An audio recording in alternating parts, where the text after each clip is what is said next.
Ladies and gentlemen, I do apologize for the technical difficulties. Let me see if I can get my guests back in so we can continue this party because I am definitely enjoying my. There we go. Invitation sent.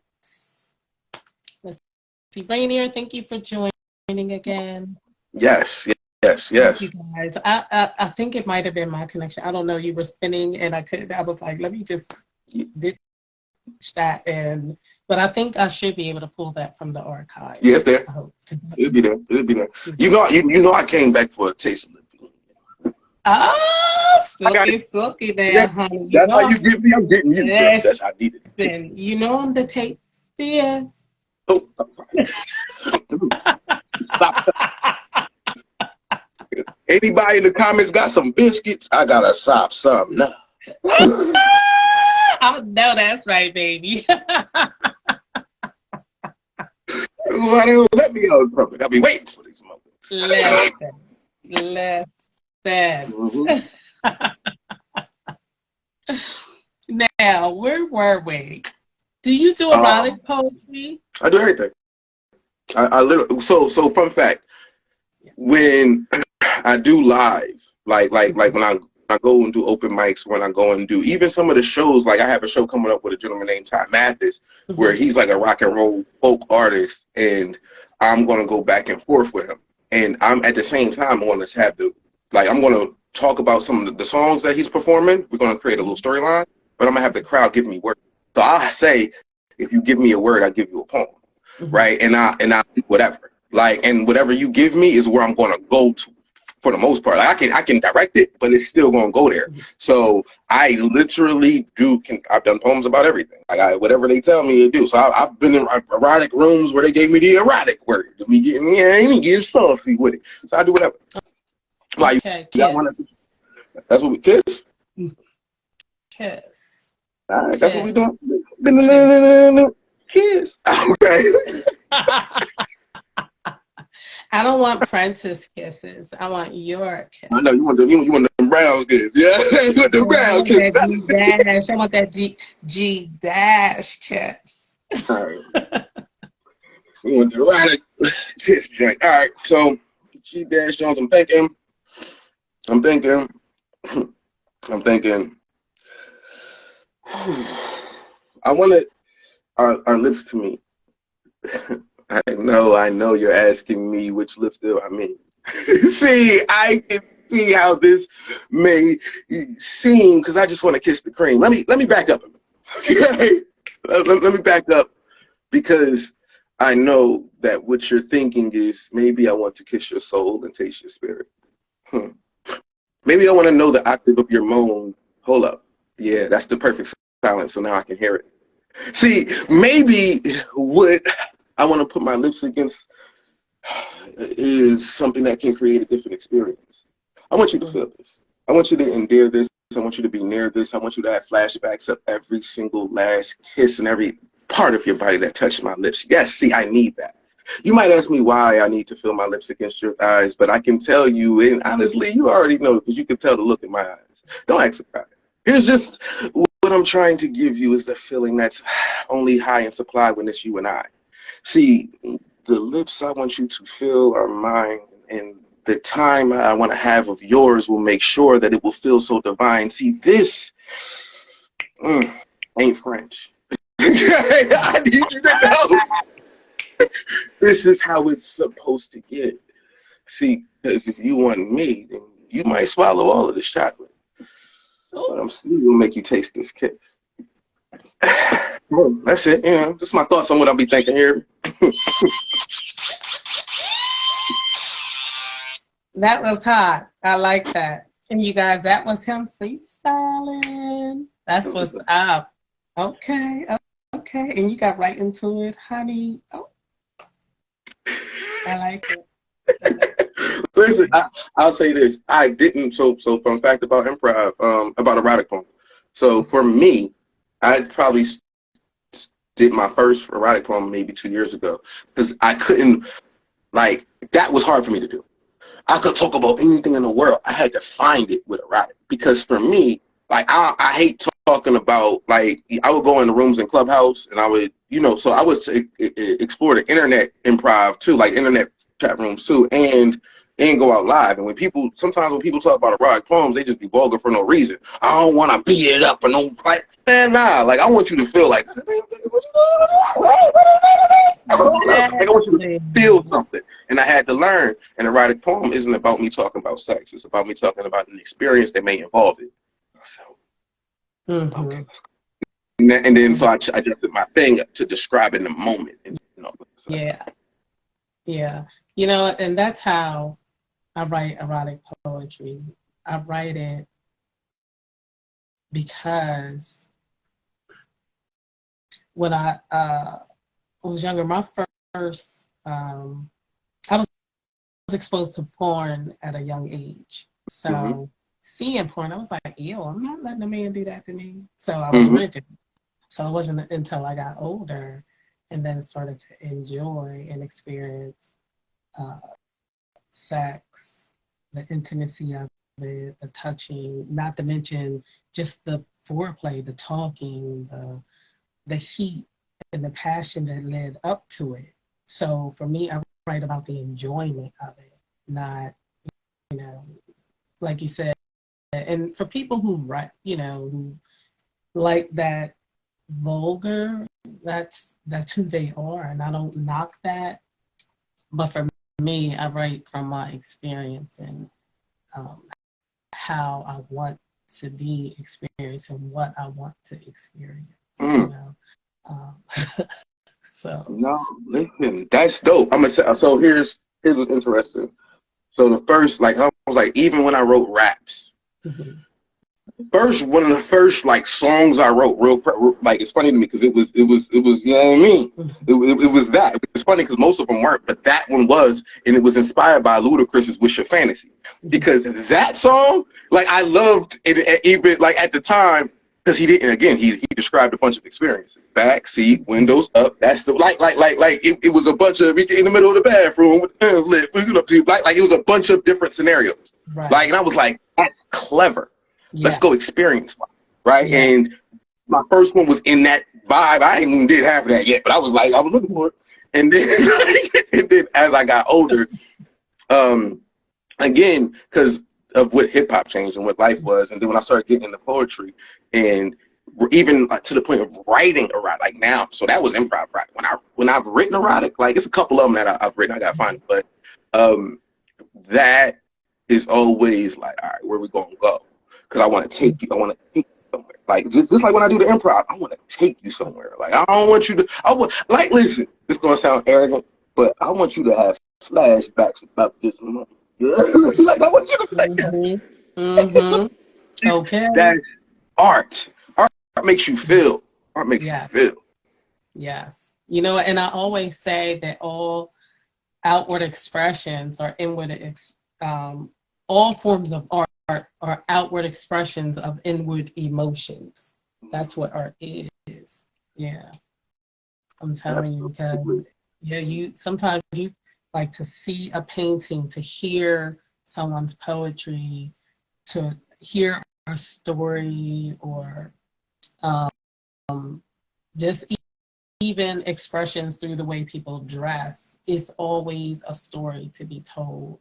If you listen, if you look and observe, the energy actually jumps off the page or off the painting, off the piece of art that they created. It jumps out at you. Yes.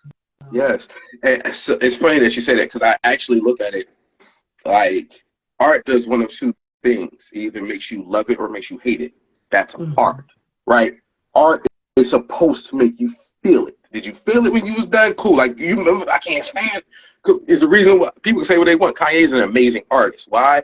Love him or hate him, he made you feel something. He made you like art is what lets you know that you're a human. Oh, you gotta get me on soapbox now. But like, art lets you know that you're a human because you felt something there. After you cried, you laughed, you hugged, whatever it might have been, it did that to you. And that's why I'm like, art, like, listen. Yeah, that is so true. But I'm gonna tell you what I've experienced and I've had to mature I had to learn to balance. I had to learn emotional intelligence and through one of my friends, emotional resilience. So I can bring that together with logic, which is actually feminine and masculine energy. So I could be balanced because I had to stop and think because it's not good for me to operate out of my feelings all the time. You need to, okay, this is how I'm feeling, but the best solution for this is this right here. I need to go in this direction versus doing this over here because of the way I feel. So that has been like amazing to me to finally, get that, to understand it and learn it and put it into action. Yes. I got to ask you this now. Do you feel like that has affected your art at all? Oh, most definitely. I started writing because my feelings I got hurt by this guy. I didn't even know I was writing poetry. I was just like, I'm going to cuss his ass out. And I wrote what I wrote. And then I was like, okay, God, this is so not a cuss out. It turned out to be something beautiful. Yeah. I was like, it starts off saying, I am the sun to your rise, the in to your out, the up to your down, the yes to your no, the black to your white, the beat to your heart, the search to your look, the quench to your desire, and the mate to your soul. And you'll have to come to one of my shows to get the rest of that. It was all of that, y'all. Yeah, because I'm telling you, and it's funny because like I wrote that in 2015. I didn't learn to start speaking until 2016, and then I hit my first open mic in 2017 with my first book in hand, Deepest Thoughts by Lavina. Yep. So I was on the stage. I was like, all nervous and whatnot, and because I was like, I can't speak in front of them, and I was accustomed to speaking, but not in front of a church. So I knew the church setting. I used to praise dance. I would get up. I've been a mistress of ceremony. So I was comfortable in that arena. But the poetry, I didn't know these people. I didn't know what to expect or anything. And God said, put those hats on, one of those hats you like wearing. So that's where the fedora came from. And I hit the mic, and it's been on and popping. And I thank God I continue to grow and mature, and then I see myself, and when I speak, and I know the purpose of it and the effect that I want to give to the audience. So I had to learn to make that eye contact. Even with the hat on, I'm still making eye contact and pulling them in and whatnot. So I'm going to say, I understand that who they are, who I am, and there's so much in this world for us to exchange, and that we're all intertwined and whatnot. So yeah, I enjoy this thing a lot. I love it. All right, I'm gonna tell you, this is what's so dope, and you tell me if I'm wrong, but this is how I heard it. Part of you, so mind you, clearly, so by the way, I didn't mention this, but I do a show called Hats Off on Thursdays at 7:30. We was getting to those hats too. Right, but I got the hat, so hearing somebody else's hat story was like, oh wow. And then for you, it was divine, almost like the hat, you were told to wear it to cover you while you look into people, like that, like the hat covers you for your moments. That's fire to me. I was like, yo, that was so, that's what it's supposed. It really protects you internally as you give out the energy that people need in rooms. That's just how I see what you said. That's crazy. It's something I never even thought about that, because it's also protects me, because I have to be careful. After I do a show, I had to learn not to make any decisions for 2 weeks, because I'm so spiritually high and I'm open. I'm an empath. I'm an empath. So I not only I feel, and I also with the feeling I hear stuff that goes on. You understand? So somebody, and I'm careful of what I say and what I deliver if I'm one-on-one with people, because sometimes people don't want you to know who they are or know what they're thinking or say, because they'll see it as exposing them. I'm not here to, I'm in the exposing. I'm not exposing, I'm speaking truth. It's up to you to take it in the measures given. I'm giving it in love. I'm not coming at you like, you because I've been that person. And I didn't even know, like growing up, I took pleasure in hurting people and tearing people down. So when God got hold of me and showed me the ways of love, I take greater pleasure in building people up. So that's another reason why this give back with the show. I'm like, yo, y'all, we all talented, we all gifted, we're all geniuses, we all got it going on. Let's go. You know what I'm saying? Let's do this thing. I just. So and I know I'm not supposed to be doing this, but what made you use your power for good? Like, speaking of, I could be an empath as well. I am an empath as well, so I kind of understand that thought. But what made you use your power for good? What was that like? How did you like that? There was a scripture, like everybody was I wish I could call it verbatim, but the scripture talked about being prosperous, but attached to that was, let me not cause pain. That's what jumped off the paper with me, because I was great at causing pain. I enjoyed causing pain, and I wanted to stop causing pain. So that's where that change came about. Yeah. Ooh. My brain goes Now, like. let me tell you this, though. I had to mature, and it's a constant maturing, because sometimes, depending on where I'm at, I can bring that. I'll cut you. You know what I mean? Because people, like, when they see me on here, they're like, oh, you're so nice. Yes, I am. But remember, the pendulum, it swings both ways. Because I don't want people to think I'm perfect, because I'm not. Yes, for the most of the part, I am. I'm really nice. I like people. I love people. I like to have a good time. I enjoy meeting new people from everywhere. You know what I mean? It's just, that's one of the things I do. I want to stop driving Lyft, but I enjoy it because I've met people from all over, from France, from Australia. It's just, from Africa, so I enjoy that because I get to get a little glimpse into their world, and into a different country when you meet people that exchange. Yeah, awesome.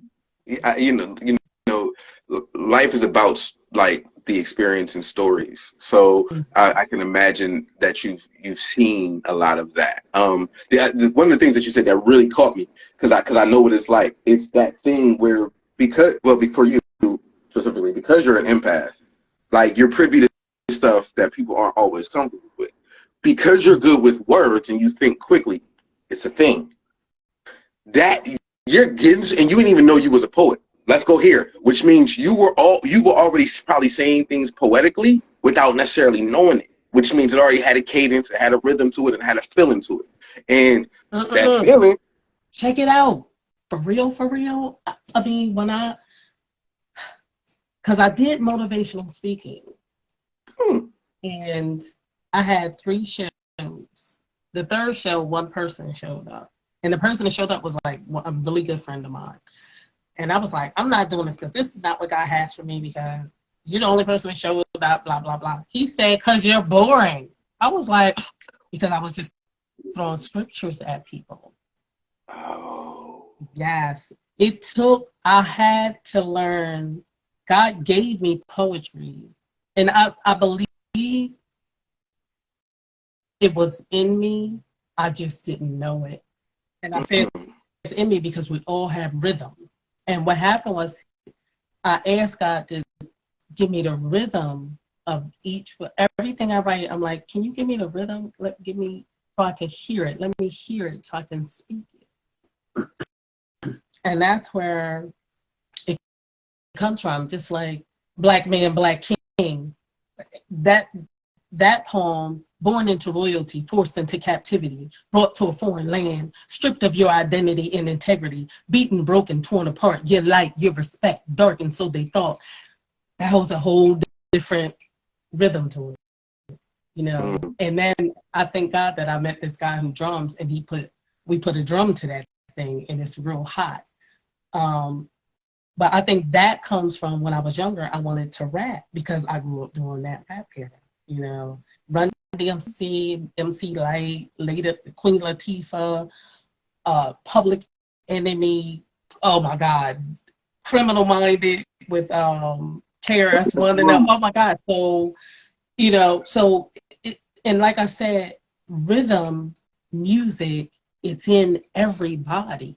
It's up to us to tap in. That's why everything we need, whether it's healing, truth, peace, comfort, joy, everything, we've been sent here with everything, you know. And even, it's funny because I was, you know, while I'm doing my thing, like building, selling the shirts and selling books, having the shows and stuff, when I tell you I want to make millions of dollars, that's truth. Right. You understand? It means, me helping people means a lot to me, but I am worth the money that I want to make. You understand? I'm valuable. What I give is priceless. You understand? So I do the, you know, with pushing the books and the shirts and stuff. Like I said, I still drive Lyft. And one day I was like, well, God, I need this, you know, I need this amount of money. I need this amount of money. And God is like, it's in you.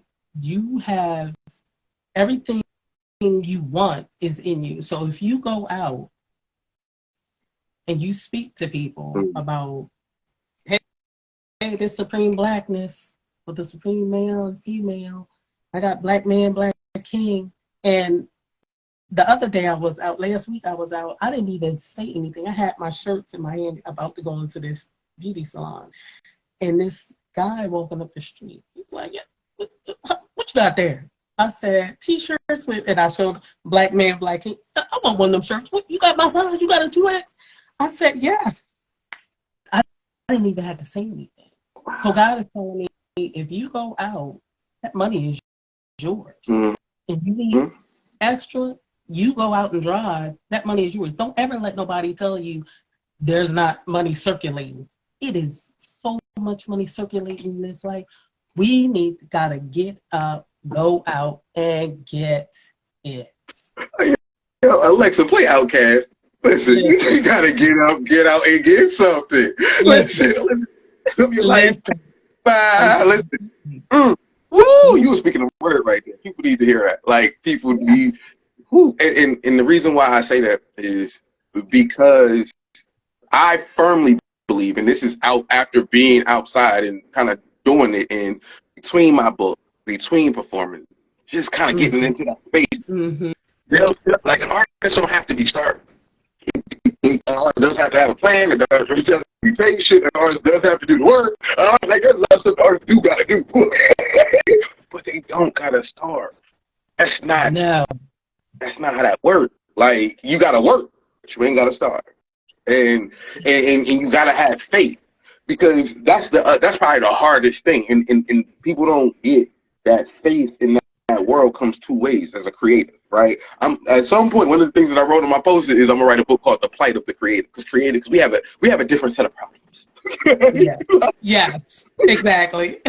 And sometimes not only having faith in that higher power, but having faith in self. You have to have both, right? You can't be overly, but you gotta know that you can, and then know that God, Yahshua, whatever you praise, whatever you believe, will provide. You got to believe that to step out on that faith. Like, and I don't mean to like quit your job. I mean to be able to sell something. Yeah. You want to sell something, to put it out, because the first thing that's going to hit you is that anxiety. Like, yeah. What if it don't work? And what if it Listen. look, then do it again. Figure it out. Pivot. Change. Like you said, you was getting up there, and at first you was just speaking the word that the Lord provided directly, and that's not why I need it in your voice. Give it to me in your That's voice. what he said. Bring all of you to the party. And that's what because I was so busy trying to please the church that I wouldn't bring all of this. This is who I am. I'm like, I like wearing sexy clothes. Like, this is who I've been. To be sexy, I'm like, and it's not even always about the clothes, because I don't even have to show any skin.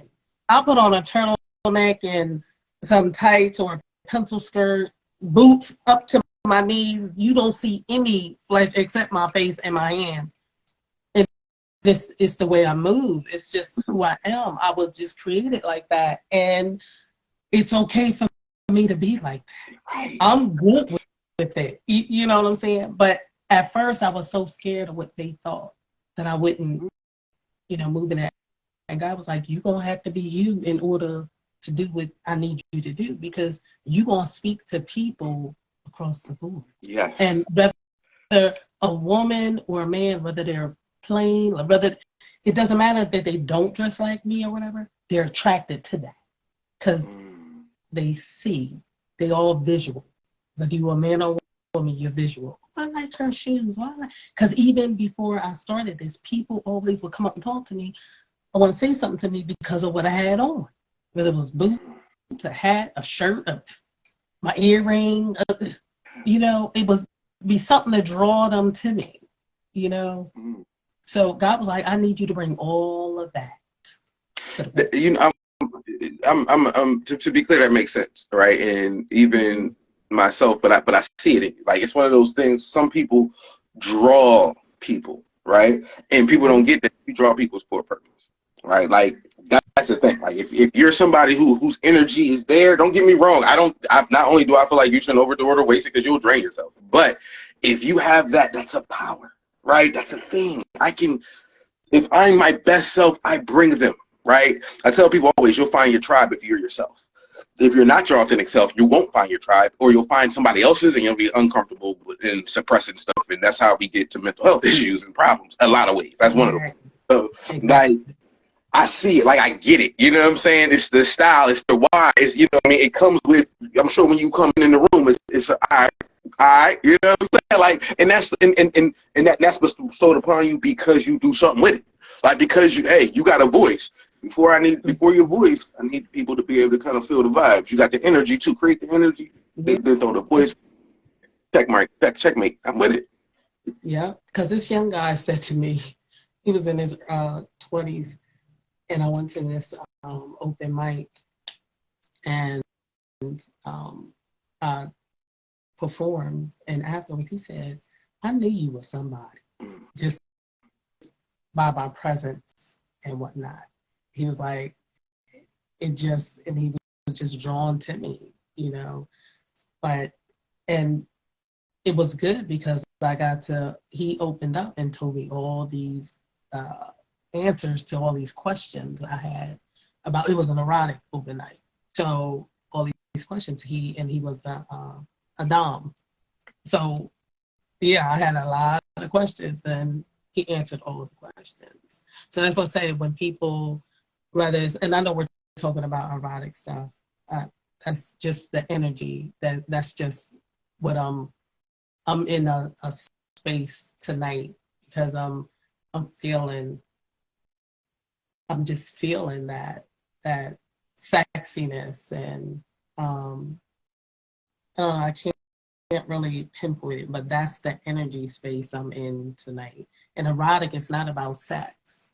It's not always about sex, I should say. It's so much more to erotic than just sex. So I guess tonight I'm giving you all of myself in this exchange with you, because people, the way you conduct yourself and the charismaticness, I'll make up words, well, I add stuff to words. The charismaticness that you give off is sexy. So, yeah. And it's interesting and it's alluring. So I'm just exchanging with you with who you are. Listen, I appreciate it. I'm getting warm and say I ain't even know about to take the video. I'm gonna have me stripping. I ain't know. Like that. I need, what? Somebody put some Lavina in my cup because I need to taste that.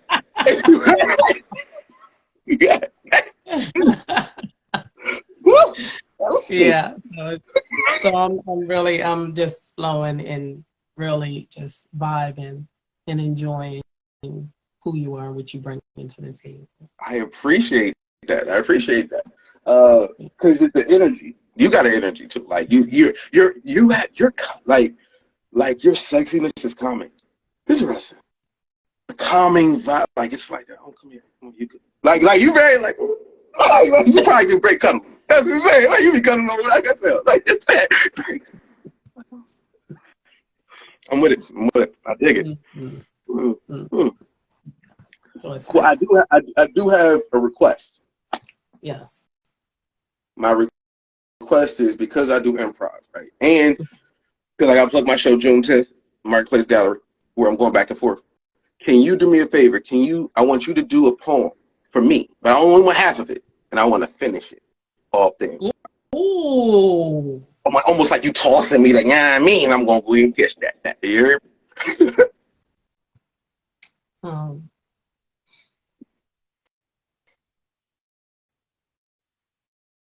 Wait a minute.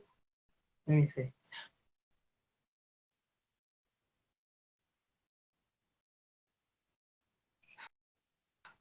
I haven't done this in a while, but as a matter of fact, have I done this poem? I think I have, but we'll see.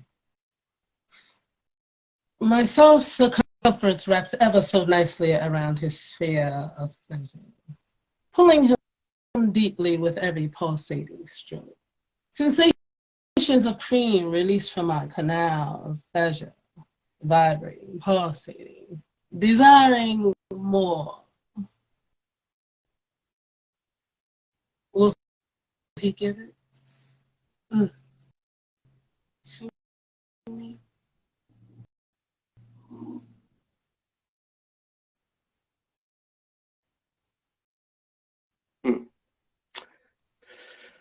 So I feel so allured here.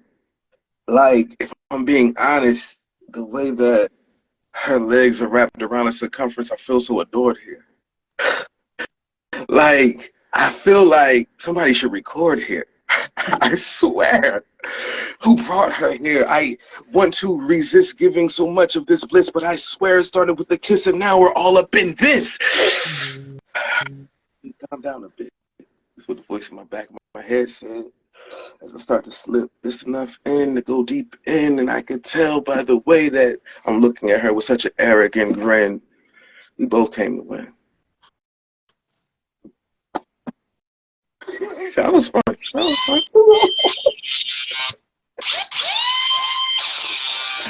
Uh-oh. I think I might have found somebody to do some stuff, man. Let's go. Listen, let's cook. Cook for the kitchen right now. Okay. That's what's up. That's what's up. I like that. I like that. That was fun. Listen. I do. What makes you put you got a poetry voice. Like you got a whole little, like you ever been to Britain? Because like you got a whole mademoiselle. Like I'm from Wilmington. I ain't got the mademoiselle. I don't even know them like that. You know what? It's something I like enjoy, like giving of myself like that, feeling the poem, and I want to deliver it the way, because like it's like when I write it, when I write that first line, I'm like, I get that thought, this needs to sound like this. It needs to flow like this. I need to like change up my voice and add a little spice to it, you know. And sometimes some poems just they don't need like a whole like spice. Like the beat of the African heart pulsates in us no matter where we reside on this planet. Its rhythm is engrafted in us from the beginning of time. It is activated as soon as the drum is sounded in our hearing. The drum activates the pipe, the flute, the string, and keyed instruments, the melody that flows ever so beautifully out of us. And when we participate in the dance to this unique sound, it connects us with our ancestors. And that's where a little bit of the accent, because it needs that, you understand? And it's funny because when I've done it, when I said our ancestors, it just flowed out of me. Like I didn't intend, and then an African beat comes in. So that's what I'm saying. It's like God gives me these poems and he gives them to me with a rhythm attached to them. But like I said, I asked for the rhythm of it because the beginning of it didn't need that accent. It's just when I talked about our ancestors, it's like it just flowed in because that's where the poem was going. And when that African beat come in, it takes it to a whole nother, it takes us to that place because it says we're going to go back in time when things were different, when we were communing with God, where we were one-on-one with one another, when we were building each other up and lifting each other up, and we just like flowed in that space of oneness. Yeah. That's dope. I'm gonna tell you why that kind of strikes me. So like people don't think so like when I write, that process is different than improv, and there's work that goes into my improv. So my improv is a mixture between learning different things and staying up. It's almost similar to like when stand-up comics have to like kind of just research life a little bit. And the other half of it is when I give myself mission. One of my missions is typically one of my missions for a long time was to throw the word. So you would give me a word, I would do a poem. Somebody would give me a word, and I would throw the word to the end of like I'm throwing it to the end. So you're not going to hear what you said until the end of it. I may describe everything about it, take you on a journey, but I didn't actually say the words you gave me till the very end, right? So you knew it like, wow, how did he hold on to it? Like that thing. And then sometimes it was, let me throw it into a story. How can I take this word and create this whole experience with this word? So you're looking around and you saw everything. And wherever I drop it, I drop it. I don't even care about where I say the word. I care about you experiencing the feeling of the word. So now what you just inspired me to do was play with tone. Like I play with, like, because typically whether it's written or improv, mine comes off like I'm just talking to you. That's my vibe. Like I'm just about to chop it up in my pussy a little bit, right? So, but hearing you do that, like the challenge in that is like, ooh, can we create it? Can we take it somewhere? Like, because every time, like for me, in some of my shows, kind of, in my what I do is create an experience where I exchange the energy. Right? I love to feel the energy in the room, and then what I'm getting, I'm going to go ahead. That's funny because that's what you said you do with me, but that's kind of how I treat it. So it's the vibes. Now when I'm just like, it's like, okay, what can I do that's going to make people feel how they need? How can we take it there, right? And so playing with almost voice inflections, because I'm always typically thought of as high energy. Oh, geez, high energy, he didn't get, which is true. But playing with those tonalities might be a vibe. Because I got different voice. What it's going to do is it's going to calm you down and have you to go. It's going to actually take you to another level. Somebody asked me to perform at the bishop's birthday party. It was a jazz event, though. This musician, they was going to have a whole band there. I was like, jazz. I was like, I like jazz. I was like, razzmatazz, jazz, smooth, causing you to groove. You know what I mean? And I was just like, wow, where did that, you know what I mean? But it just, and I was excited it because I'm like, wow. And I did the poem, and it was, I mentioned a couple of other, like Ella Fitzgerald, and the guy's name was Gerald Chavis. So I wove that in with the other three jazz artists, and he was behind me. And it was funny. Like to the side of me, and I could see him through my peripheral when I said Gerald Chavis. He was like, like, this girl just said my name. So yeah, I like um, the experience, and I'm gonna tell you, it takes work for me to learn the poems because I want to deliver it in the, like I said, with that a certain intensity. I want to deliver it with truth, with sincerity of who I am, and that's why I say I am who I say I am.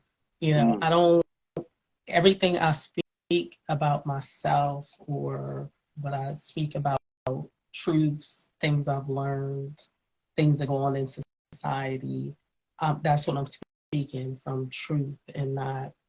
And there is like some of the erotic, like the erotic short story I have, I embellished on that from truth because the first part of the story is true, but I embellished to complete the story. But I don't like tell lies. Right. Like, and that's the thing.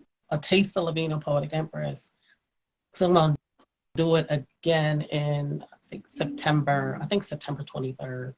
That poetry is that A Taste of Lavina, Poetic Empress is me telling you how I came to this place. Basically, at this point, this place of godness, because through the poetry, through everything that I've learned, reading the Bible, studying the Bible, reading books, I'm talking about all kind of books about truth, about us, about life. I've learned that we are gods in the earth. So that's what I'm saying, for God to weave all of this together. And when I started, practicing, rehearsing of what I wanted to say in my show from my books, I was just like, oh my God, this is telling a story about my life and how I came to this place, and about what goes on in the world. And it's amazing. I just was like, wow, you know. So, and I'm going to tell it until the world hears it, So, Did you question it's the amazing. aspect? Did you question the aspect of having to be vulnerable? And I asked that question because, like, with my book, when I was writing my book, Mm-hmm. the harder part. So each section of my book has a section of it where I like explain each poem, which was the hardest part to write.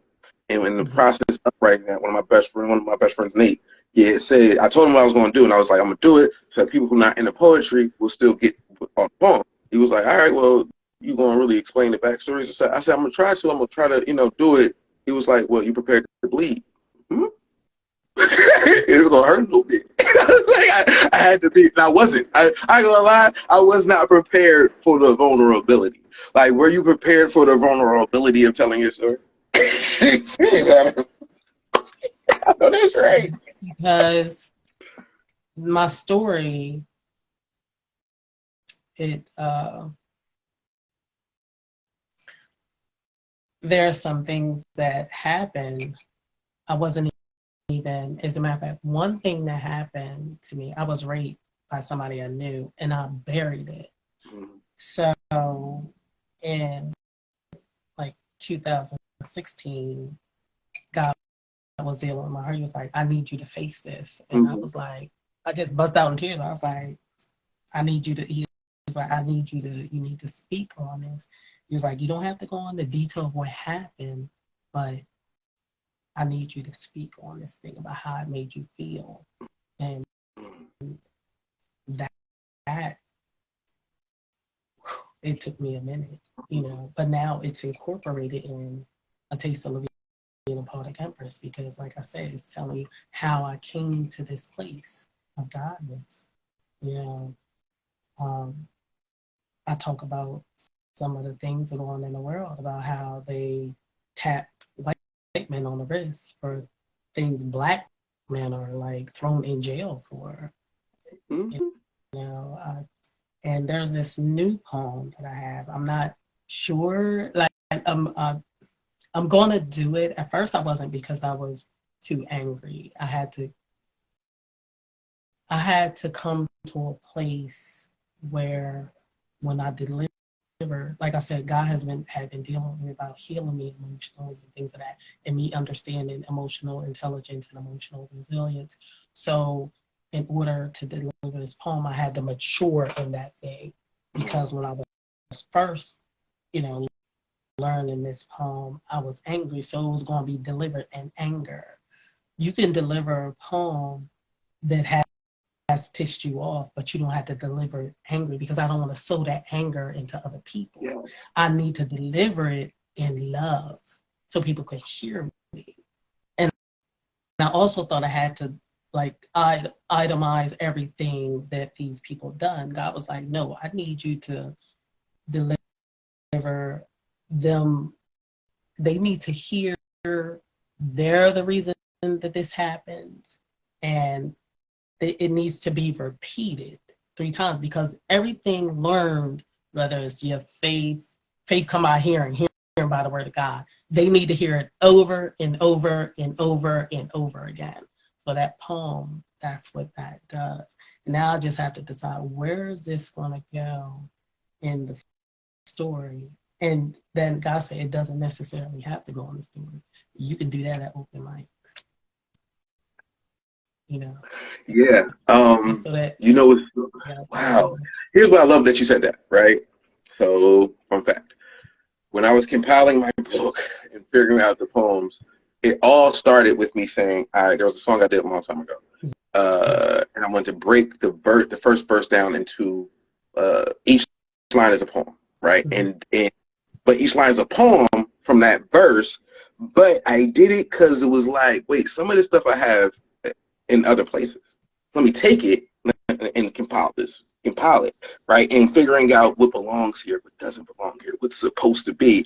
And to your point, as much like I'm a creature of logic, but there is also a level of feeling of what's just supposed to be, and what's bestowed upon you, what you're told, right? And figuring that out. So that's like it's like, oh yeah, because that's how you gear it to be like, this is a performance piece. This is made for the people, right? To be completely honest, the poem that I wrote the book based, I mean the song really that I broke down to make the book is not in the book, like because to me it was a song. Like it's not what's supposed. Like that's not the message I'm conveying with that. Like I'll do it. I do it all the time, and I even do it as a poem. There's a version of it that's made as a poem in the book, but it's nowhere near the original. It's just not, because that's not what's supposed to be for the book. I might do it when I release the third, when I was the third, but after I get to a different place. But that's like, so hearing that is like, yes, I get it. Right. Sometimes it's about figuring out how to channel that feeling and really put it out there for that. And for you to go through what you went through and to be able to put that vulnerability is difficult.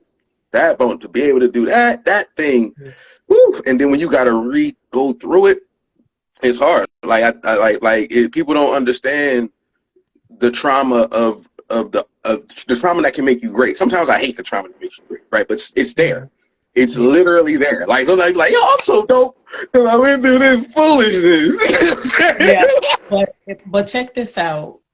The reason why it's important to go through it is because that's where your healing takes place. So you might have to face it again, but that's how we heal. You know, it's something, because when um I grew up angry because my dad left my mother. Now, mind you, I didn't find all this stuff out till I got older, with the church and had this relationship with God.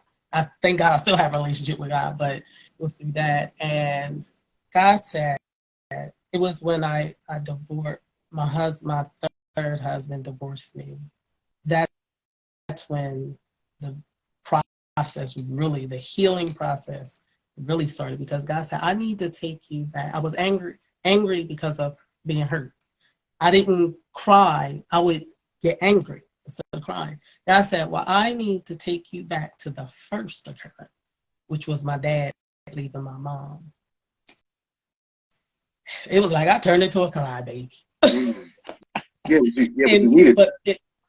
And through it was a long process for me because I was accustomed to fighting, like, or voicing my opinion if something happened. I remember one time I was at the mall with one of my friends. We were shopping, having a good time, and we went to in line to get something to eat at this deli, and I had my shopping bags in my hand, and my friend that was with me, she was like 3 people behind me, and so I'm ordering a sandwich, and the girl, it was like, I don't know if I don't know what was going on, but it was like she was giving me all this attitude for no reason and kept repeating what I said. I'm like, yes, I said I wanted ... But she just kept like going. I was like, what the hell? And I was like, beep, with my bag. Let me tell you something. And it's funny because my girlfriend that was in the line, she said she had a commotion and looked up and was like, Tina! But of course, I'm engaged with this. Needless to say, we got escorted out the mall. I was like, thank you for not arresting me. But I'm glad. That's why the process for me was to get here. People don't know, oh my God, because I thought it a lot. I was like, no, this is who I am. But it wasn't. Like, it was out of hurt and pain. God is like, yes, you can speak up for yourself. Definitely want you to do that. But I also still have to be wise picking the battles, what I'm going to speak up, when, how. And I also have learned I don't have to be forceful anymore in getting my point across. Yeah. I don't have to threaten or, I could just, and it's funny because me speaking truth, it actually causes people, it puts people like on, what I want to say. Some people can receive it, but some people get angry at me. And, then I'm just like, and I might just say, like, to you, you get in my car and you have a sandwich out, and I was like, sir, apologies, but no eating in my car. No drinking in my car, because if you drop something on the floor, there's going to be a $250 charge. Well, I'm not going to spill nothing. You understand what I'm saying? I'm telling you something, so you're not putting it. First of all, we're in a car. There's a positive, because we might go over a bump. Boom, the soda falls, or the sandwich rolls on the floor. Now you got to have my car clean. They're going to charge you $250. And, I'm doing you a favor by even telling you this. Exactly. So it doesn't even have to be a thing as to where I'm coming at, someone, because God had to teach me. That's why I say, Lavina, Empress, I'm coming at you. I used to come at people different. Now I'm coming at people with peace, love, truth, with deepest thoughts by Lavina, emotional by Lavina. I'm coming at you with teas and, for the body, mind, and spirit. I'm coming at you with gear. You know what I'm saying? I'm coming at you with love. I'm coming from a whole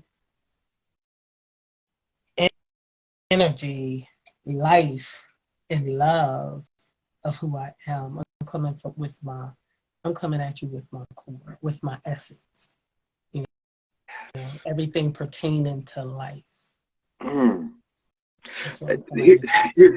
Here's what's so dope about what you just told me, right? So there's an episode of my show that I did with a woman by the name of Nataki. Mm-hmm.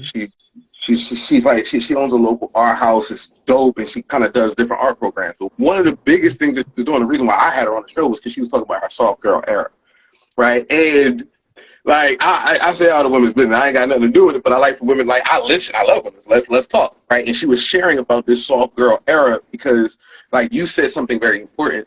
Sometimes who we are, who we show up as. I like that term. Who we show up as is who we are, who we feel like we're forced to be, not necessarily who we are, right? So sometimes life makes you feel like I gotta show up like this. You don't. You think, but you really don't, right? And life can make you go through these things that makes you kind of move a certain way, and it's like that's not who you have to be, and really that's not even who you are. That's just how you showing up because the defense mechanisms and walls is up and da da da da da. So like when she explained her software error, it made me think about kind of because in this world, life make it hard. Right, you go through things, especially like a black woman. To me, I think y'all go through life treats you like you're already hard, and life treats you like you're already older. So, like when you're young, it does this thing that makes you have to be ready, and you know what I'm saying? Like, so you don't get to just kind of be light, you know what I mean? Loving and caring, which is really what's in your soul. Like it's still there. You just gotta kind of the layers that you had to put up against it to society be messed up. So I get it. Yeah, that is so true. So true. Because even though I started off, actually, dang, to be honest, when I came into the world, I had to fight soon as I came on the scene because one of my sisters wanted a little brother. So she tried to take me out of here. So I grew up in a household. They loved me. It's funny. They protected me. But in the beginning, there was the one sister who didn't want me. And her and I ended up really, really close. But it took a minute for us to really bond on a real love level and to hug and all of that stuff. So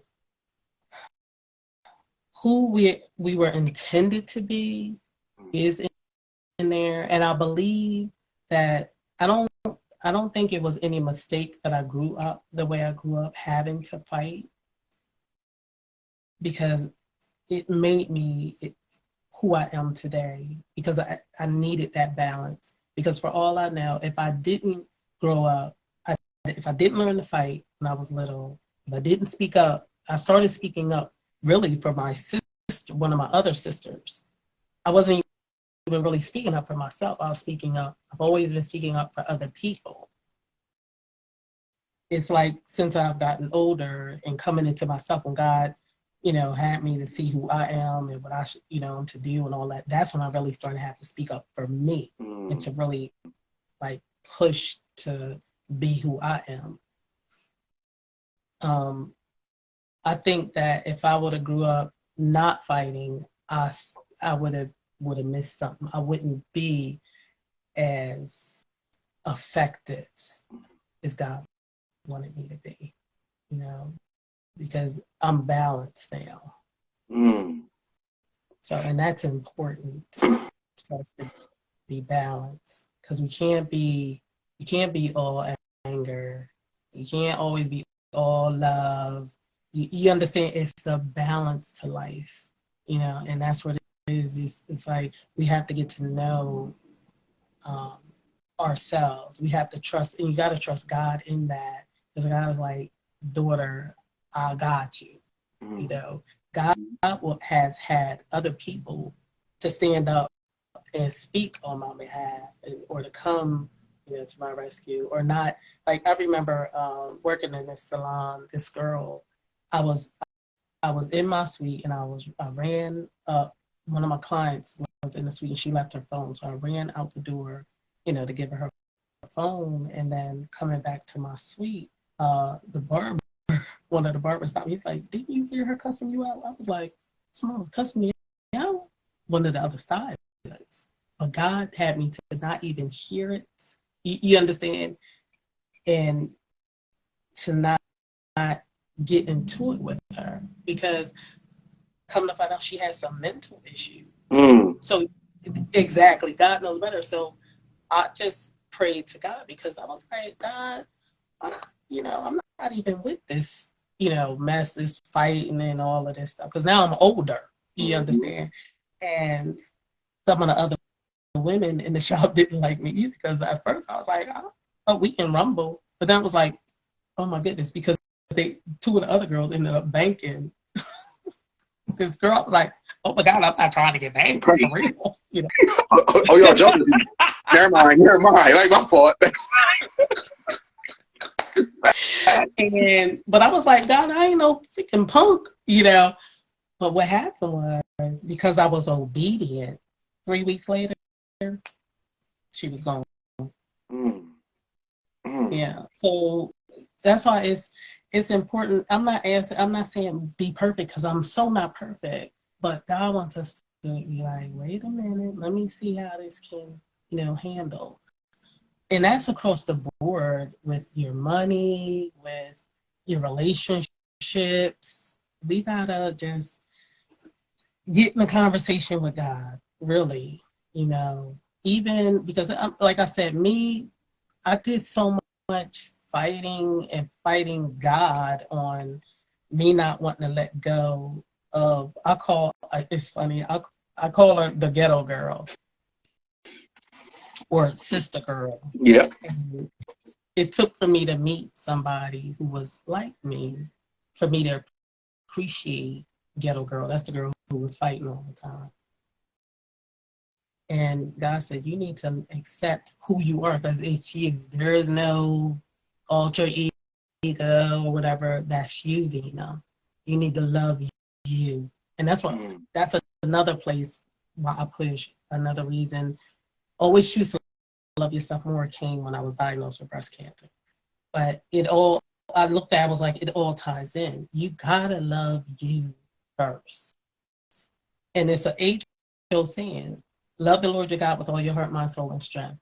And love your neighbor as you love yourself. They don't teach that love yourself before you love anybody, because that way, that's how your cup runneth over on to the loving others. Because you gotta love you first. Everything, like peace is gone. If peace is in me, but if I call upon and if I meditate on that peace, it's gonna pour out and flow on others. Whatever I want and I desire and I need to be in the atmosphere, because we got the power to choose the atmosphere into what we need it to be. Conduct yourself in that manner, Yeah. Because if I walk up in a room with this, I'm gonna cuss these folks out. They gonna feel that energy, and they gonna be on guard themselves. I know I've experienced somebody coming to my show was 3 young ladies, and I could just feel the energy. Yeah, they was, and I didn't give off that energy, but they came with their own agenda. I'm like, come, because I am a person, I'm approachable, So we don't know what God can exchange between us for us all to be better and to grow and to move forward. And something else, since we're like talking like this, God taught me about the power of agreement when my son was 4. He is now 20 years old. And when he was 6, we got an agreement about him graduating from art college, college, getting some kind of degree in art. And that day happened yesterday. Yeah. And I'm like, if we all just get an agreement with each other, not arguing about, I don't care if you call your God whatever. Do we agree on love? We agree on helping one another? We're not trying to kill nobody, right? Can you imagine what we'll do? Can you imagine the change? We just get an agreement. As long as we're agreeing with the love principles, That's agreeing with God right there. Yes. I'm agree with God, and then I'm gonna agree with somebody in the earth realm. I'm moving the same. Just like all the stuff that I do from the time, like I said, when God taught me about the power of agreement, I have conversations with my son. Brad, what do you think about this? So mommy's going to do this. Do you agree with mommy? Yes or no? And he's always happy. When I tell you this young man has his own mind, but he's in agreement with me. So he helps and he pushes and he knows I like things in a certain way. So he's like, nope, go ahead and do this. I got this right here, da da da da da. So we can flow and this thing is coming to pass. And all the while I'm teaching him how to run a business, make things happen, you know, power of agreement. Mm. So, I think that the dopest part about that to me is because this would allow people to be them. That power of agreement, that power of choice and consent to a certain extent. That's what allows people to be. I hope you wrote that. Like, I hope you have a piece written called The Agreement. If not, you need to write a piece called The Agreement. Like, just because of what, not only just, well, A, because of what it means to you, but B, because of how you convey it. Like, that's a thing, right? And I always look at our art as a thing that what we like, it's our experience that I'm meant to share with you, and or it's an experience that you're meant to receive. And the way that you deliver that is something that people are meant to receive. And that wasn't even a poem, you were telling me about it. And that's how I know.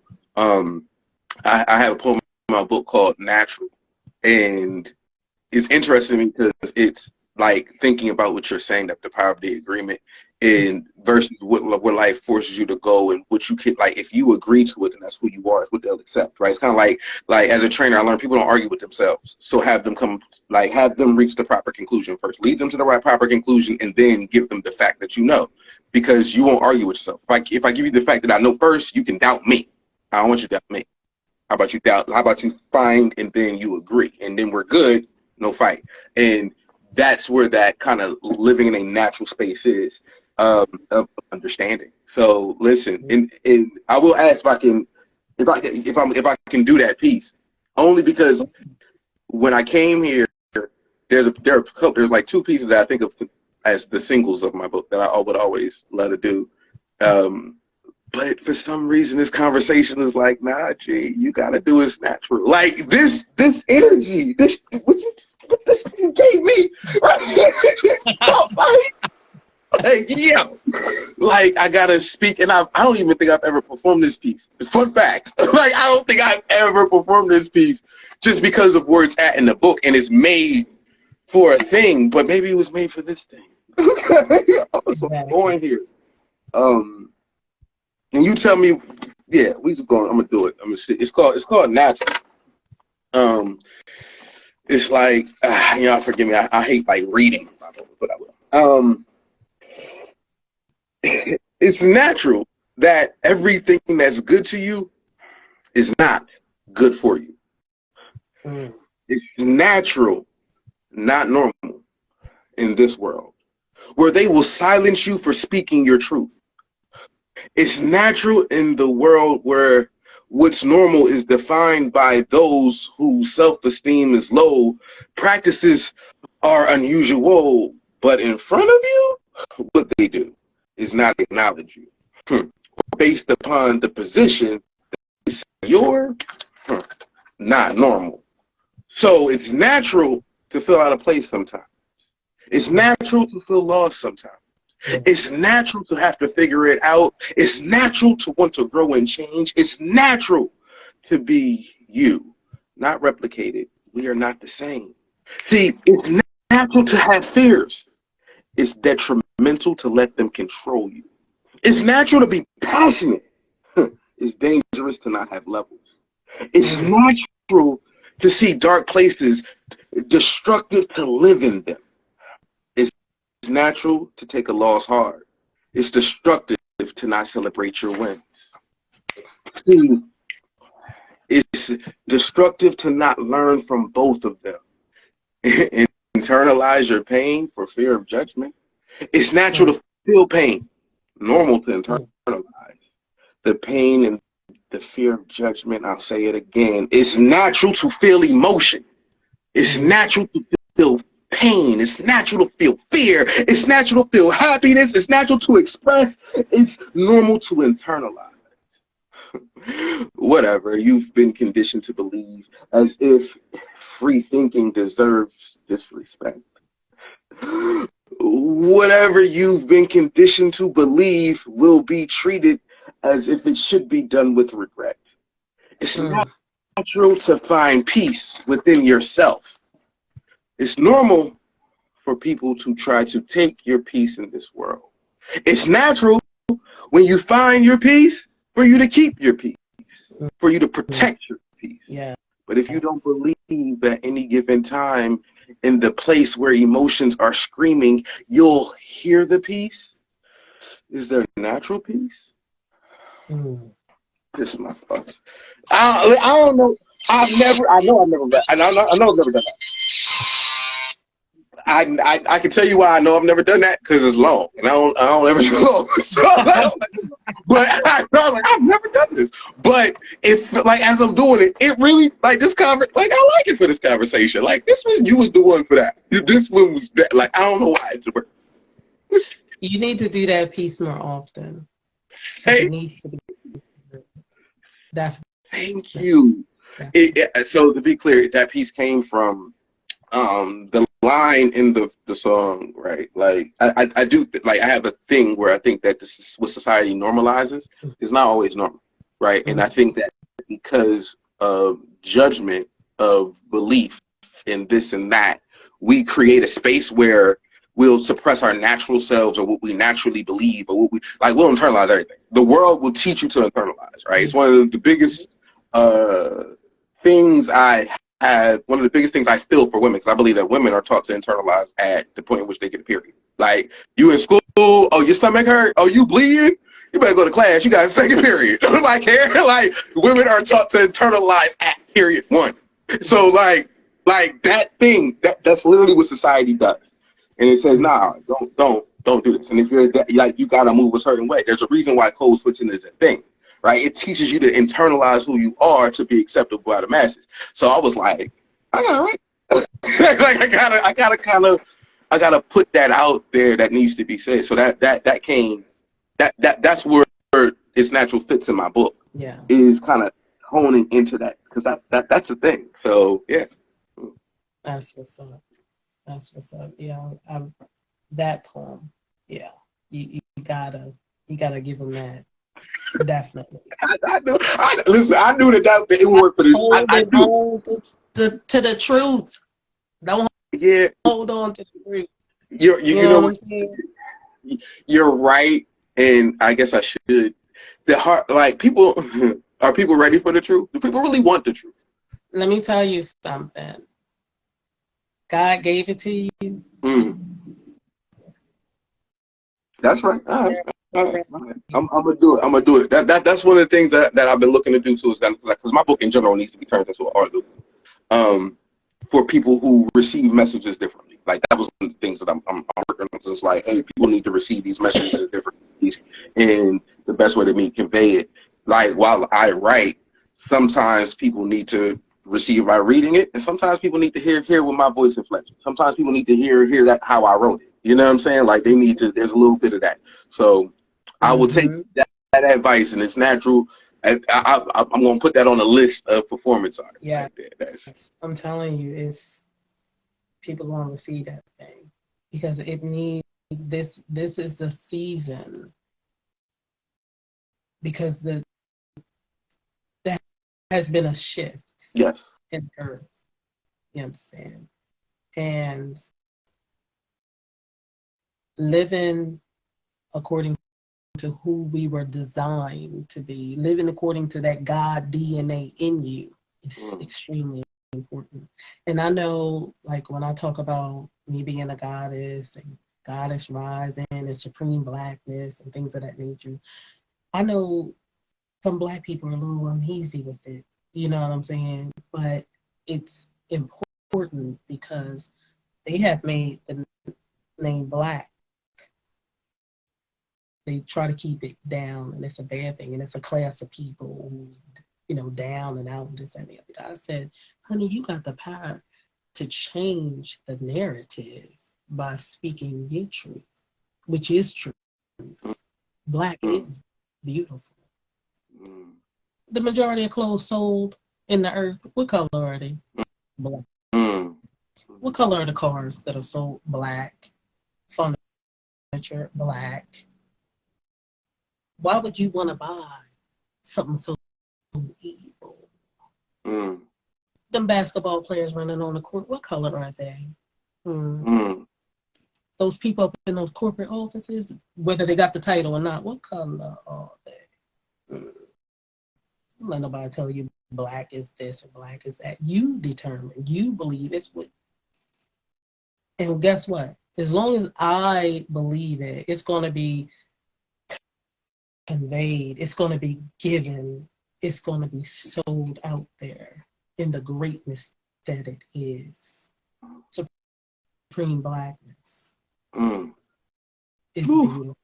It's truth.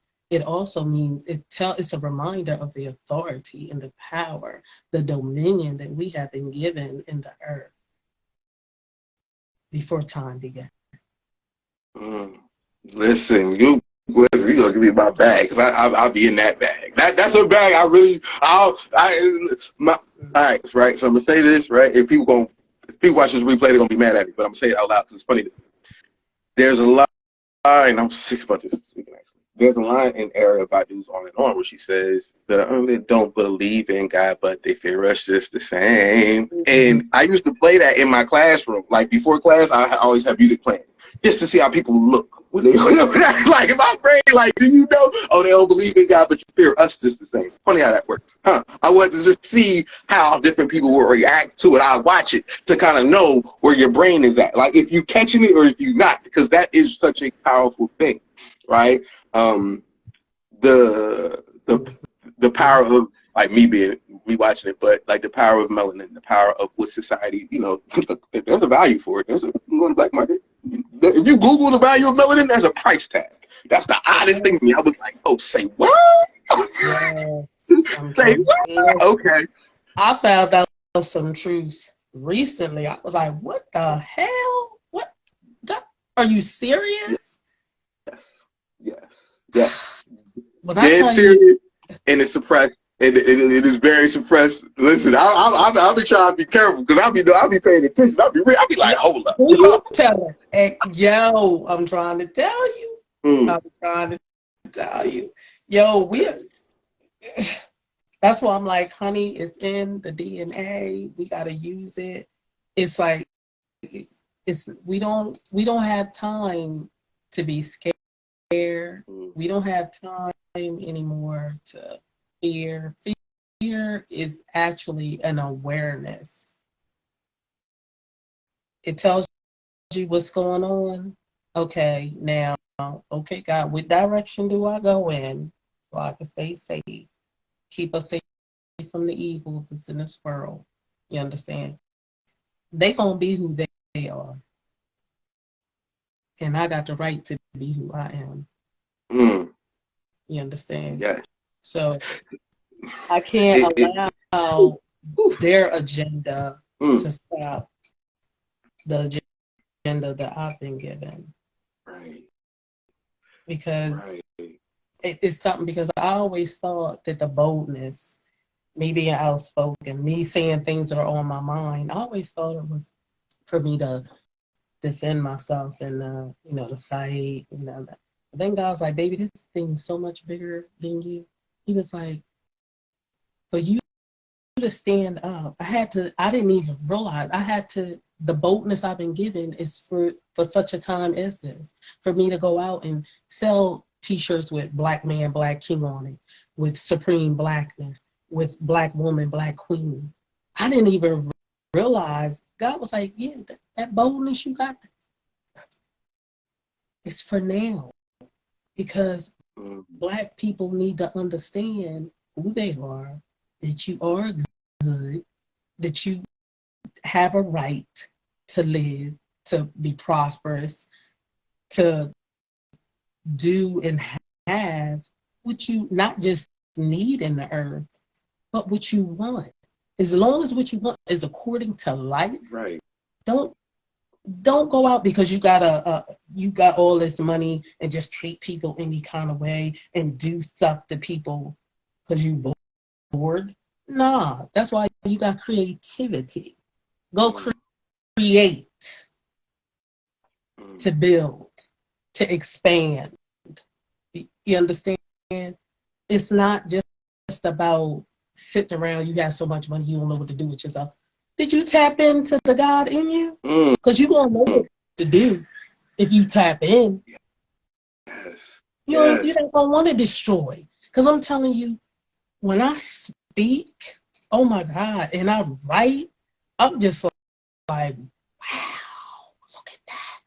The feeling, the energy, raising my child. I almost missed out on that. Being a mother is like phenomenal. It is the bomb, you know? So we got all these great things going on that we can do, and we don't have time for hurt people. No killing people. I ain't got time for that. I'm not wasting my energy on that when I can just build and create and bring some goodness and some life and some love in this world. Yes. Yes. That's what this thing is about. Yes. I'll say this because this is what a lot of, there's two things that kind of keep floating in my brain in this conversation. The two words heavily in this: power and anxiety. And power, I'm gonna give you the synopsis of what I gathered, even in this energy, in these moments, is like from your journey, and I think it happens to a lot of us, happened to me. But like you have to learn your power before you can learn to control it, right? So for like the fight that you had was honest, like it's almost like you had to figure out how strong that power was, right? You got to figure out how, like I grew up, you know, in the hood, and you have a little anger in you just being black in America and in poverty to a certain extent and trying to figure it out, right? But that thing can be how you find your power. I don't always advocate it to listen because it's a hard way to find it, but it will show you your power. And then once you hit the other side, you start to heal and you start to being aware of yourself. You start to understanding the impact of that power. Then all of a sudden it changes, right? Now you start to control it. You're like, hold up, let me move around with this a little bit because now I know my impact, right? And that's why anxiety comes. Because, like, to me, I like the word, I've learned to prefer anxiety over fear. And it sounds crazy to one or the other, like they both sound nuts. But the only reason why I prefer the thought of anxiety over the thought of fear is because typically people hear fear and will let fear stop them. Oh, I'm not doing that because I'm afraid. Or I'm not doing that because I'm scared. Anxiety sounds like you still got to do it. A little anxiety, but I got to do what I got to do. Like it's how we rationalize the term anxiety. Like you can have anxiety over anything, you still got to do it, right? Fear, I was too scared. Fear will treat it will get treat like a stop sign, right? And what I'm hearing kind of from you, and like granted, I think we all, to me, I personally believe once you hit 35, at least you should want to live a life that has less anxiety. You should. Everybody don't think like that, but that's just in my brain. You should want things that don't. You should want things that don't have unnecessary anxiety, right? And there's a thin line between anxiety and excitement. Like you can be like same exact feeling. Fun fact: the body feels the same thing. If you're anxiety and anxious, the feeling to the brain is the same as excitement. The brain doesn't see a difference. We do because we have context. So we'll add that thing that makes that anxiety, that makes that excitement, anxiety. Oh, now I'm scared. But it's the same thing, right? And once we can start to understand that, hey, wait, let me cut that to the side, right? Let me cut let me turn that anxiety into excitement. Then I can really control my power and use it as will the way I need to go. Because otherwise, we will limit our power with anxiety or fear. We'll be like, well, we'll stop. We'll get rid of it with fear. And anxiety is going to give it a big limitation. Like, I don't know if I want to go that far. Oh, man, listen, put that thing to the side and go. And then you'll learn where your line is. Right, and once you learn where your line is, ooh, start getting fun. Like, but it gets scary. Like it's nerve wracking. That anxiety is there when you're figuring it out. Like that's the power. But check this out. After you learn where that line is, you know it's another level, right? So it don't. You just because it's an expansion. So it's limitless. Like I said, it's all in what you're doing with it. Because limits come when you start doing some, excuse my French, shit you shouldn't be doing. That's a fact. That's a fact. Now you're going to get checked by a spirit. So, like I said, you doing things pertaining to life. When you do things pertaining to life and love, that includes others. It's not just about me. Others are going to benefit from this. Yes. I'm so glad. Listen, I'm glad. I'm glad you said that because the universe needs to hear it. But I also feel like the way that I perceive the world, right? And this is interesting because I typically don't say stuff like this on live, but I will. I do believe that our vision creates our own universe, right? So that's the God level, like the God. You're the God of your universe. Somebody else can be the God of their universe. There's nothing wrong with that, right? And that's fine. It's what you're creating. Now, if you start doing things that go against you in your universe, this is when you'll start having problems. You won't know why, but you're doing things that go against self. But right or wrong, because I believe everybody, you're entitled to believe whatever you want, but the second you go against your own beliefs, okay, ta-da, you're like, it's going to learn you. It's going to learn you. You're going to try to figure out why. It's because you're building this universe. It's your world. It's literally your world. And if you choose to go against that, your own energy when building your world, you're going to be like, well, I don't like the way my world is. And you're right, because you went against your own energy to build that world. Exactly. Ooh, we listen. We talked about that earlier. That's what I did when I was talking about how I needed money for a certain thing. And I was like, God, I need money for this. God was like, got those clothes to sell? Are you out there selling them? You got that platform with Lyft you could drive? You out there driving? You got everything you need. You in health, thank God. You got the car. You got the clothes. They already packaged up, ready to be sold. What you doing? Work it, girl. Right. You got your outfits on, so when you walk in the place, they see you sporting your brand. And let me tell you, when I went out there, like I said, I was like, yo, I didn't even sold the shirt right, and didn't even get into the building I was going into because the dude was like, what you got? They want it. It's needed. It's selling. I just got to put it out there. I just got to take it out there. Yes. So what they say, take it to the streets. Yes. Take it to the mall. You know. Take it to the house. All of them. Listen. Yeah. Take it, honey. I'm coming at you. Go. I'll say that I listen to different podcasts and different things, and Bill Bellamy has a podcast. He was interviewing Deion Cole.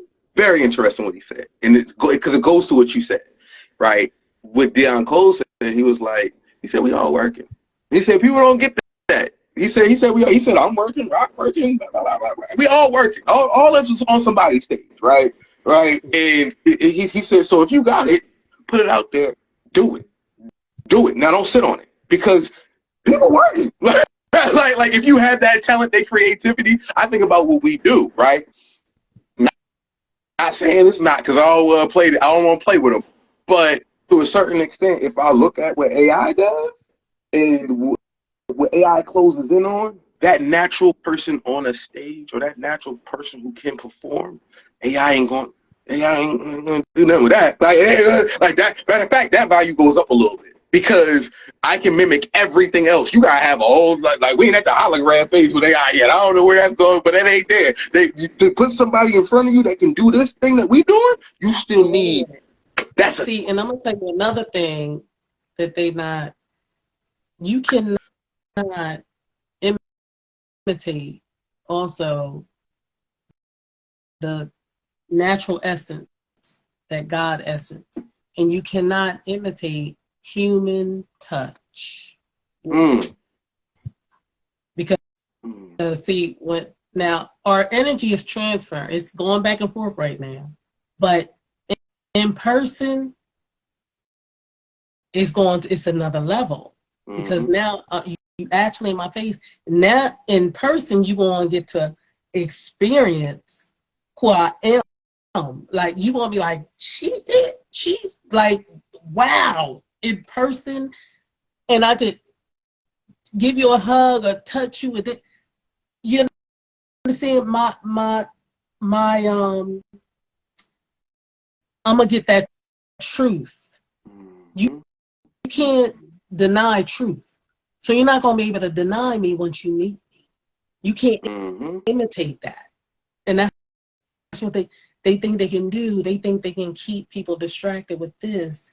Nah, I like that one-on-one, that in-person thing, because now I'm gonna see, are you really who you say you are? Are you really who I saw on the screen? And then when I experience it, I'm like, oh my God, y'all, G, Dash, John. talk about it. Can I tell you, he's the truth, honey. Can I tell you when he slipped his hat off? Now I ain't got no hairline though. But listen. Don't tell them. They don't need to know. They don't need listen. They don't need to know. I don't tell them nothing. Matter of fact, I'm regular. I'm a no guy. Stop. What? I can't let the people feel that way sometimes. Sometimes you just let them think, you know what I mean? Stop it. Okay? Stop. Don't believe a word he says, you guys. He all that in the back. Nah, I be chilling. Listen, I ain't nobody. Listen, because Stop saying that right now. Don't ever let me hear you say you're nobody. Don't. Because you are somebody. That's a joke. Don't ever let me hear you say you say it like it's no. You be saying it like yeah. Listen, exactly.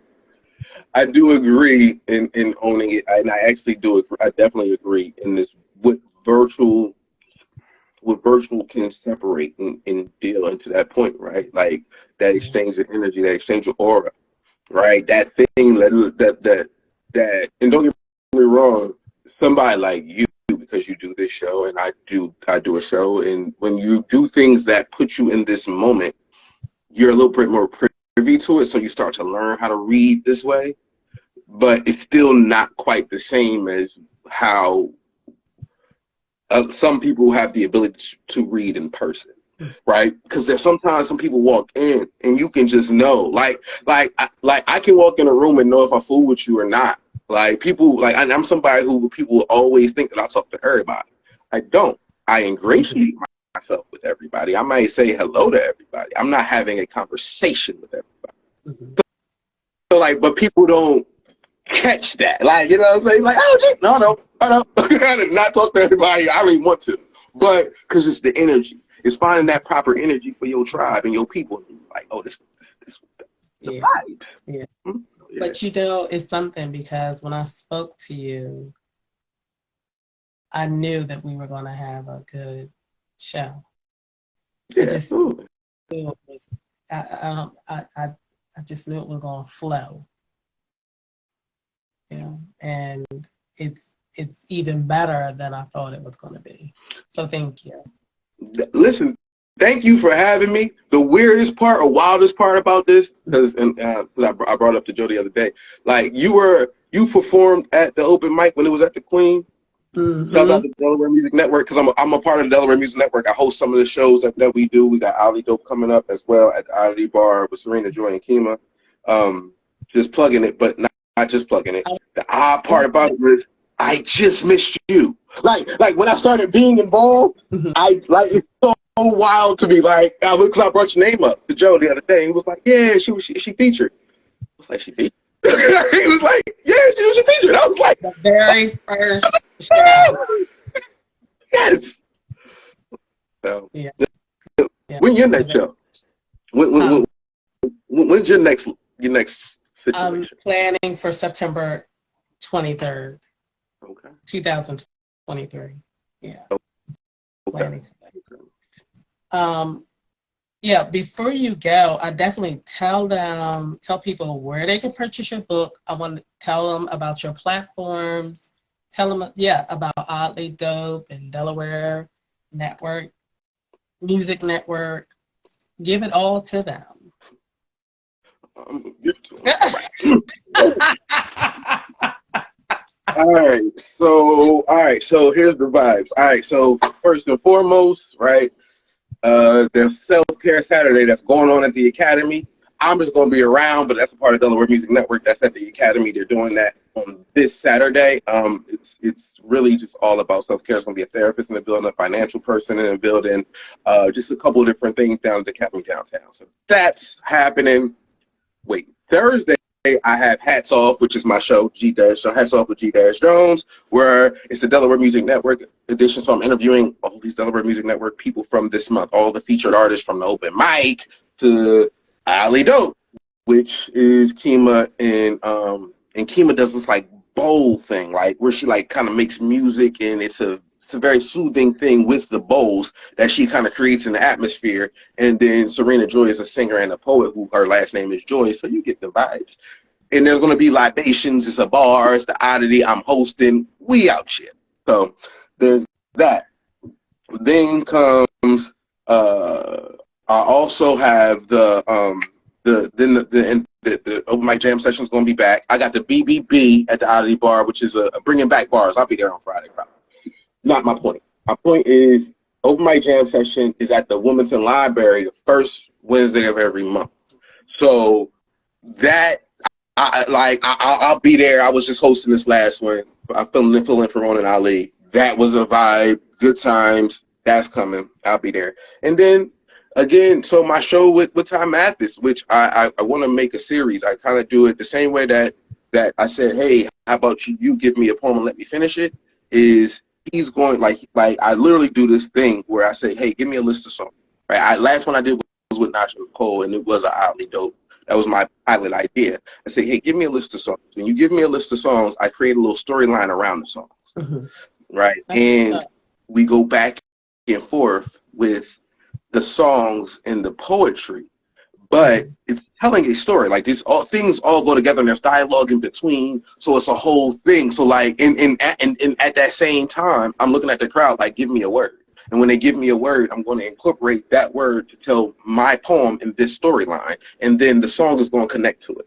And it's a whole, like, literally a thing that creates a whole experience that's like, yo, what happened? Like, in the one that I'm doing on June 10th with Ty Mathis, there's, like, general admission, and then there's also, like, the deluxe admission, which includes, includes a meal and as well as an infused treat, because, I just got off of hosting Up in Smoke, too, so you know what I mean? So, you got the infused treats, you know what I'm saying? You know what I mean? In the building, it's a vibe. So, that's my big thing right now, Val. And those tickets, you can get those tickets, the link is in my bio, or at, and on my website is dxde.net. It's about to be switched to the .com soon, but right now it's the .net, and that's what we're cooking on. And that's where you can go to find my book. I also got the shirts that say I'm thinking, or I got to order some new ones for my show coming, but that's that. So website, dxde.net, bink, until the .com is released. And yeah, so you can get the book, you know what I mean? Yeah, fresh out of there. You hear me? Or hit the link. The link in my bio can take you straight to that too, or in the tickets to the show. So I feel like sometimes I feel like I talk. I feel like I talk enough. I feel like I talked a lot just now. Like I felt like how many things I'm. That's You because done you talking about got a you? lot going on. I So, do. I do. you know, and congratulations on all of it. Much success. But I need you to do me a favor. Mm. I want you to put a red hat on that wall. I got you. Okay. I got Okay. you. It's my favorite color. Not a problem. I should have a red. That's what's up. That's what's up. And before you go, can you give us another little taste of of G, of G dash John? Yes, if you can tell me why you pick red. Because I look good in red. That's fair. That's fair. Okay. All right. That's fair. I'll take it. Okay. Go ahead. You want to give me a word? Red. Oh wait, Sure. why did I pick red for your hat to put on Sure. the wall? Sure. Is that what you were asking me? Well, yes, but I mean, okay. You asked me why I like red? I like both, but you already answered one, so answer this one too. Answer why. Why for the wall? Yeah, why for the wall? It needs a splash of color. Oh, okay. That's fair. That's fair because it's like one side is all dark and then this side is all light, but there's nothing like that's like God. I'm with you. I'm Just with you. make it pop. Yeah, you're right. I should have a red door. I should. I don't. All right, red. Okay. Okay. I'm gonna do it. I'm thinking. I'm thinking. I'm thinking. You want to know what it means to make you feel things. Let me help you understand what I'm saying. It tends to scream when it appears in dreams. It's a little different when right now you feel like it's missing from my background scene, but what it can be is, let me lean in just a bit so you can hear this. See, that red comes with something that makes you feel like, ooh, is that how bloodshed sits? Is that what it was like when they pulled out that knife and they just a bit? Oh, that must have been it. That's what they got you when they made him a slasher. That's when they told you that was what tore out of my back when I had to bow down a mess. Oh, that's what they made you feel. That's what they made you see, and that's what made them faint when you had.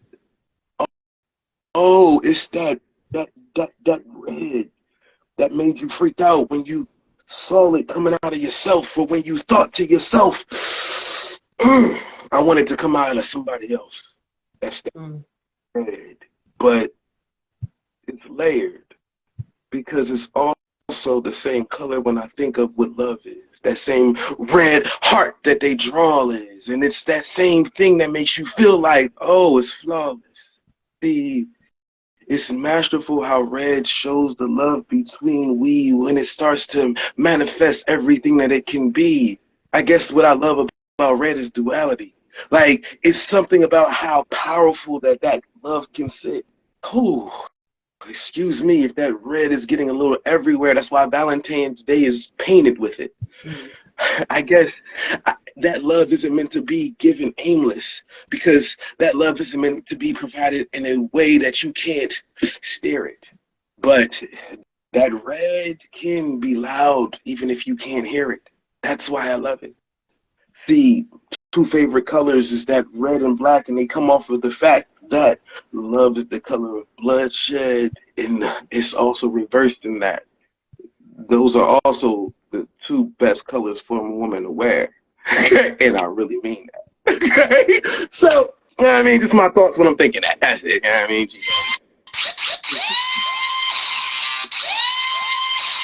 I love that you're off the top of the head with that. It's so dope.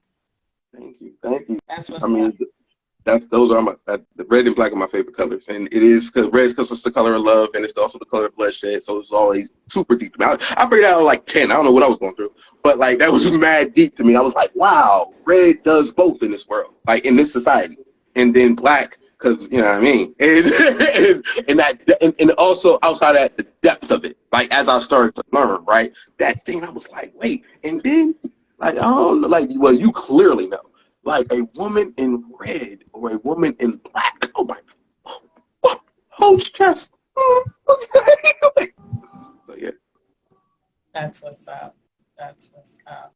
I do appreciate you for having me on here. Oh, This was a you're great conversation. welcome. Thank you for coming. I'm so glad you were available to come. Thank you. I appreciate it. I appreciate you and your gift and your talent. You are amazing. You're amazing. Genius. Yeah. I gotta have you on my show too. I gotta be able to just praise you like this. Like, I gotta be able to I gotta just throw some flowers. I got a bunch of them. There's a bunch of flowers. Whole garden at you. Like you deserve that too. Listen, that's how. I appreciate it. I'm going to have to come out to one of the shows and see you in person. Absolutely. Absolutely. I think that would be Come nice. catch the vibes. We here. We here. That would be nice. Well, ladies and gentlemen, this has been wait a minute. Ladies and gentlemen, this has been a taste of Lavina, Poetic, Empress, coming at you with a taste of G dash Jones. Thank you so much. I appreciate you. Thank you. Have a good night. You too. Ladies and gentlemen, thank you for joining. I appreciate you guys. Thank you so much. I will see you guys. Oh, wait a minute. Thank you also for the audience, all of you guys who came in the room. Apologies, I didn't get to, say hello. G dash definitely draws you in, and I was engaged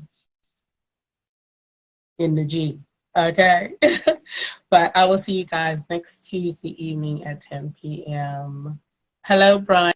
Thank you, sweetheart. Good night, loves.